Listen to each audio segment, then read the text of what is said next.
தேவனுடைய பிள்ளைகளே, இந்த நாளில் வேதத்திலிருந்து ஒரு வசனத்தை பார்ப்போமா? பாருங்க, சங்கீதம் 148:12 இப்படியாக சொல்லப்படுகிறது.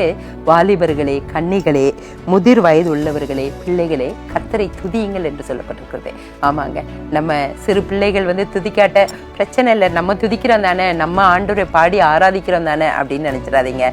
அதே போல வயசாகிற போது ஐயோ இதெல்லாம் வாலிபர் தான் பாடணும், நம்ம வயதுக்கு பாடுறோம் அப்படின்னு சொல்லி ஆண்டவருடைய பாடல்களையும் ஆண்டவரை துதிக்கிறதையும் நீங்க நிறுத்தி விடாதீங்க.